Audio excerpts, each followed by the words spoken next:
Salut à tous et bienvenue pour un nouvel épisode du Tricato Show. Je suis toujours en compagnie de Mohamed et Maxence. Salut les gars. Toujours on est là. Salut Antoine, salut Max. Salut Mohamed, salut Antoine, ça va? Ça va et vous? Ça va bien. Ça va bien, tranquille. Parfait, perdons pas de temps pour commencer. Donc aujourd'hui, on va commencer par un rapide bilan du week-end. Entre autres, le début de la Liga avec le Barça et le Real, plus la Bundesliga qui continue toujours avec les différentes luttes. Ensuite, on parlera des rumeurs mercato, donc toujours comme d'habitude quelques points. Et enfin, on finira par le dossier qui va gagner la Ligue des Champions pour vous. Et enfin, les pronos. C'est parti.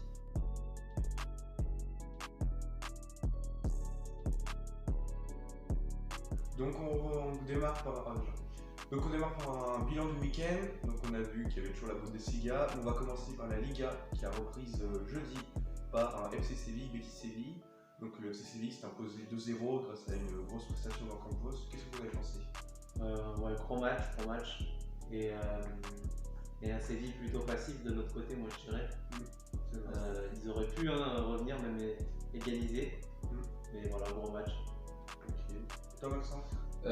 Betis Séville, donc du coup, moi en attaque, je vois pas ce qu'il y a de réellement changé vraiment. Inexistant offensivement que défensivement. Faut dire que c'est la 18e défense de Liga et donc du coup ça se ressent en dernier match. Donc du coup, très bonne performance du FC Séville. Ocampos encore génial. Et donc du coup voilà. En plus, Betis Séville, les pires équipes à l'extérieur, ils ont gagné une seule fois, donc ça se comprend. Un match catastrophique de leur part. Fekir qui était un peu très bon mais mal utilisé dans l'équipe. Donc après ce premier match, on a eu ensuite le Barça qui s'est déplacé à Majorque. Le Barça facile vainqueur 4-0, une grosse prestation de Messi, un but de passe D. Pour vous, est-ce que le Barça a retrouvé son niveau? Pour moi, le Barça a fait une belle prestation. Un joli 4-0, un joli belé de Messi aussi. Donc oui, on peut clairement dire que le Barça a retrouvé son niveau. Après c'était Majorque, c'était pas... C'est pas bon. Dans l'autre sens. Je suis un peu d'accord avec Mohamed. Le Barça, ils ont fait une bonne performance, mais bon, c'est qu'un match de reprise, faut pas s'enflammer, parce que le Barça, on sait très bien, ils peuvent enchaîner 2-3 victoires et après un petit coup de mou. Donc du coup, il faudra vraiment faire gaffe pour les autres matchs, parce qu'après ils se déplacent à Séville, je crois. Ils se déplacent à Séville, donc du coup, ça va pas être simple, donc du coup, il faudra augmenter le niveau de jeu et on verra comment. On va confirmer à Séville. Voilà, c'est ça. Et je voulais revenir sur Antoine Griezmann, donc le Français est sorti à la 53e minute. Il a touché seulement 23 ballons dans le match. Est-ce qu'il y a un problème pour Griezmann au Barça? Est-ce qu'il y a un problème pour Griezmann au Barça? Est-ce que c'est pas un problème de Griezmann d'après confinement peut-être? On le voit qu'il n'est pas en réussite comme depuis qu'il est arrivé. On a eu des tensions avec Messi, donc est-ce que Griezmann au Barça ça peut repartir? Je sais pas. Franchement, je ne compterai pas là-dessus. J'ai envie de regarder encore quelques matchs. Et dans l'autre sens? De mettre Griezmann en 10, mais bon, on sait que c'est la place de Messi, ça va être très compliqué. Donc du coup, peut-être le voir partir cet été, on va voir. Ok. Et ensuite, on va passer au dauphin du Barça, c'est le Real Madrid qui s'est imposé 3-1 face à Eibar. On a eu une grosse prestation des Madrilènes qui sont mis rapidement à l'abri, même s'ils sont un peu peur en seconde période. Est-ce que pour vous, le Real va jouer le titre avec le Barça? Oui, pour moi, le Real va jouer le titre avec le Barça largement.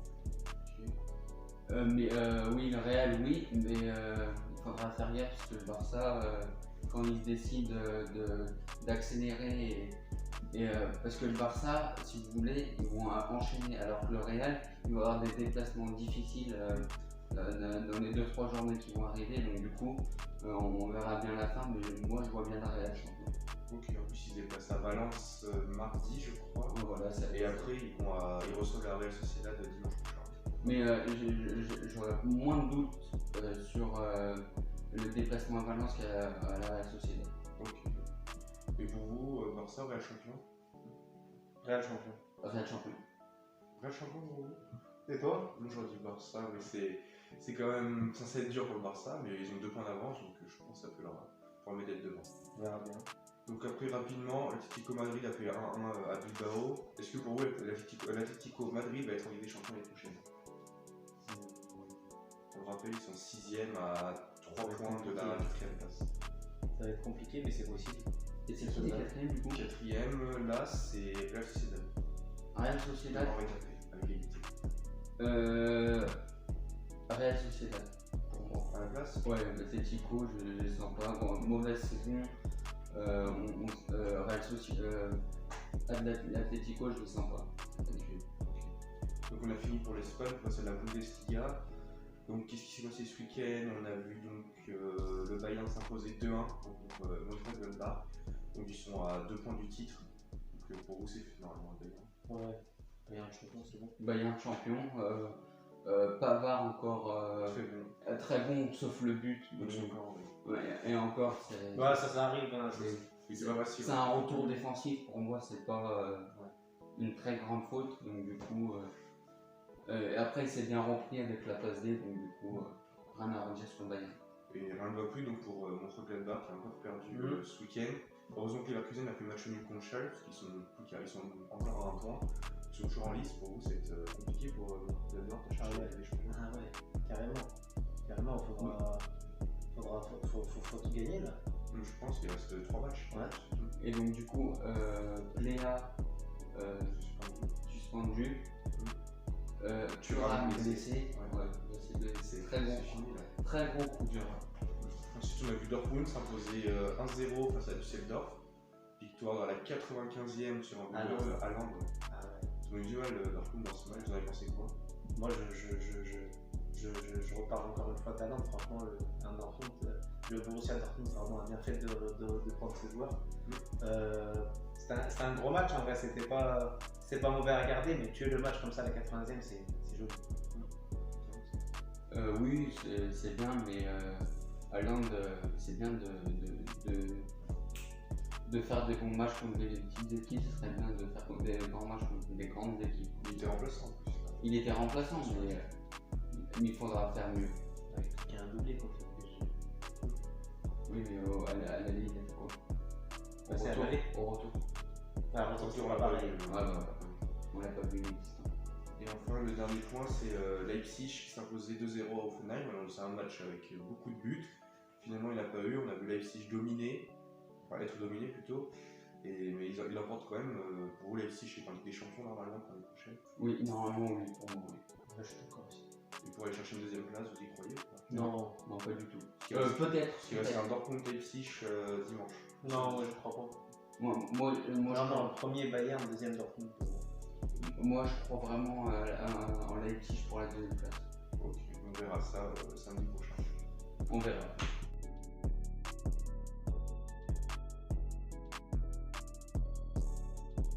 Ensuite, on passe aux rumeurs mercato. Donc, on a 5 sujets à parler maintenant.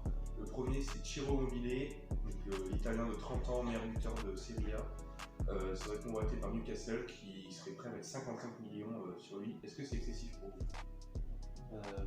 Je viens de le dire, meilleur buteur Serie A. Après, voilà, il a quel âge? 30 ans. 30 ans? Ah ouais, quand même. Je le pensais un peu plus jeune. Ça va, 55 millions, ça va. Moi, je trouve ça correct. C'est pas dans l'excès. Ce serait Immobilier Vers Newcastle. vers Newcastle. Ouais. Pour moi, c'est une mauvaise trajectoire pour lui. Ok. Parce qu'en plus, il a. Parce qu'à la Lazio, il a joué de la Ligue Europa, c'était. Ouais. Donc du coup, mauvaise trajectoire, il va jouer de la première ligue et Ouais, il redescend pour. redescend. Après, ils ont eu. Il redescend en gamme. On se fait racheter Newcastle par des Saoudiens, c'est pour ça qu'ils veulent le prendre pour une grosse équipe. Ouais. Mais le problème, c'est qu'Immobilier, en dehors d'Italie, il a jamais rien montré. Dortmund qui était pas bon, Séville qui était pas bon, je sais pas si À voir. quitté Newcastle, quitté la Lazio. Donc je vois que vous êtes d'accord. Ensuite, on va passer à Morgan Sanson. Donc Marseille cherche de l'argent et a demandé à Pinza Ali, donc l'agent israélien, de trouver un club en Angleterre. Donc après Crystal Palace et Everton, c'est Tottenham qui se positionne sur lui. Est-ce que pour vous, Tottenham peut acheter Morgan Sanson à 40 millions? Non, pour moi, l'organisation, il n'a rien à faire. Bon, dans le championnat anglais, je sais pas, mais pas à Tottenham. Ok. Non, pas pour moi parce que déjà, est-ce qu'il va réellement être au niveau de Tottenham et des ambitions de Tottenham et de la Ligue des Champions? Pas pour moi, parce que voilà, à Marseille, il a fait 2-3 matchs moyens, donc du coup, pour moi, Tottenham serait trop haut pour lui.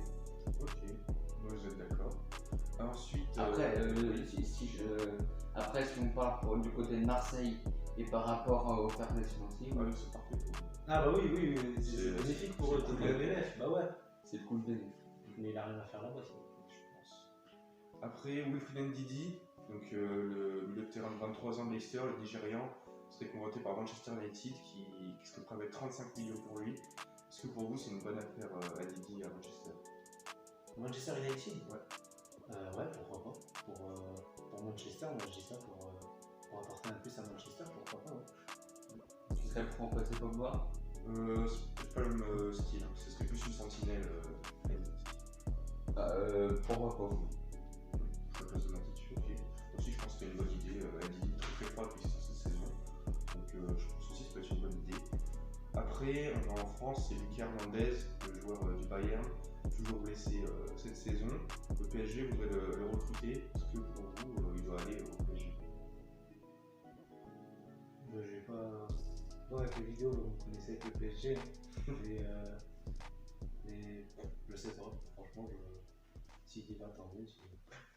Pas d'avis là-dessus. Désolé, mais non, pas d'avis là-dessus. Et toi, Maxence? Moi j'ai un avis, Lucas Hernandez au PSG, oui, pour remplacer le fort probable départ de Thomas Meunier C'est fait, il part. C'est fait, il s'en va conserver. et Kurzawa. Donc du coup, il faut foncer sur Lucas Hernandez pour moi. Là, ça serait 80 millions la clause libératoire. Il a une sortie, non? Non, pas encore. Pas grand chose. Ouais, mais je pense qu'il y a une grosse offre, ils peuvent le vendre. Ok, bon. Donc, si tu remplaces Thiago Silva, il peut jouer partout en fait dans la défense, donc ce serait parfait, je pense, pour le PSG. Ensuite, dernier point, c'est Sergei Milinkovic-Savic. Donc, il est annoncé depuis 3 ans à peu près partout en Europe. Et là, c'est le PSG qui aurait accéléré pour le Serbe. Ils auraient posé 60 millions, qui ont été refusés, je crois, par la Lazio. Est-ce que pour vous, Milinkovic-Savic, c'est une bonne chose à Paris? Franchement, il est bon, hein. Mais je pense pas qu'il devrait aller à Paris. Enfin, pour l'instant, il est bien à la Lazio, quoi. Et peut-être un départ plus tard, mais pas cet été, non. Ok, Pas cet été qui reste à la ville des très bons. parfait. Ok, bon, on a fini pour les points mercato.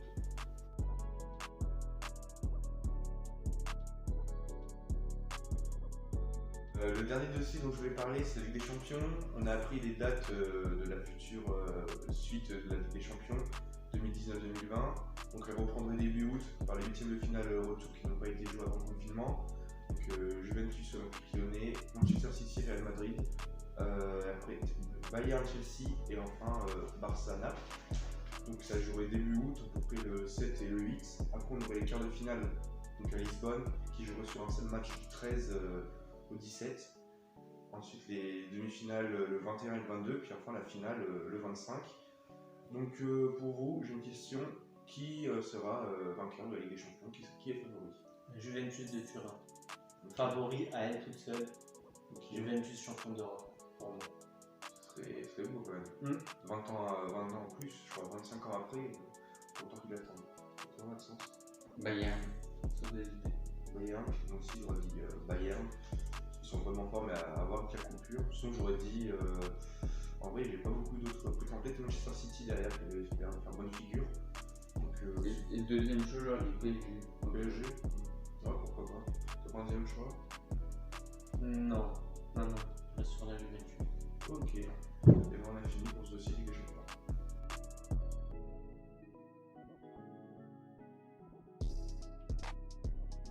Donc pour finir, on va parler des pronos. Donc les résultats de la semaine dernière. Donc c'est Mohamed qui a le meilleur score, il a fait 5 sur 10. Maxence a fini deuxième avec 4 sur 10 et moi j'ai fini troisième avec un score de 3 sur 10. Donc là on va en faire 10 autres pour faire, ça va faire un ratio qu'on va avoir chaque semaine. Donc on va démarrer. Qu'est-ce qu'il est content! C'est bon, t'as fini? Ouais, donc tu vas voir. Par contre, c'est la moyenne quoi, 5 sur 10. Ouais, t'en plains pas. Hein. T'en plains pas, mon gars.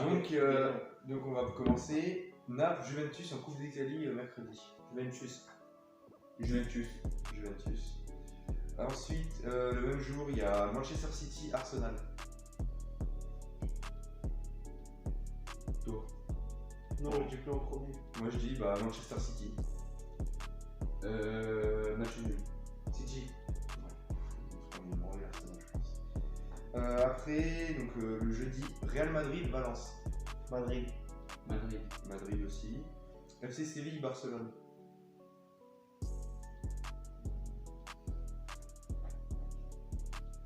On a le droit de faire un et deux. Non, non. Moi je dis match nul. Je vais le tenter. Visca Barça, Barça. Ouais, Barça. Barça aussi. Après, Hertha Berlin, Bayer Leverkusen. Hertha Berlin. Bayer Leverkusen. Moi, en vrai, j'ai envie de dire Hertha Berlin aussi. Non, Leverkusen déjà, Leverkusen. Leipzig, Dortmund. Dortmund.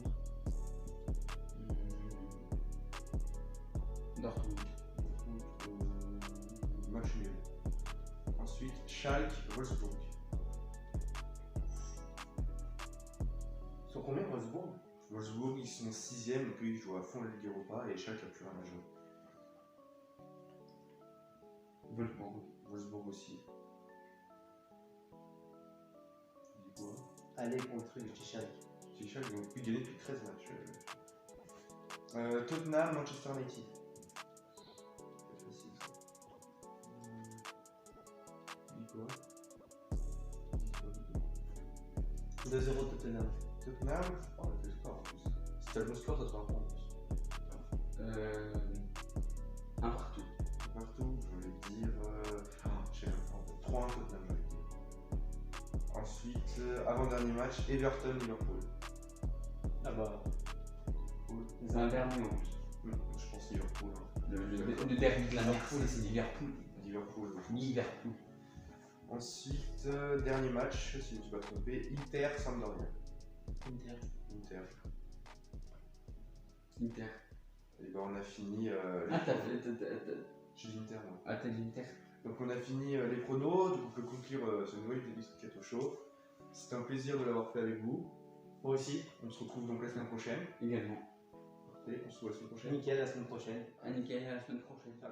À bientôt, ciao.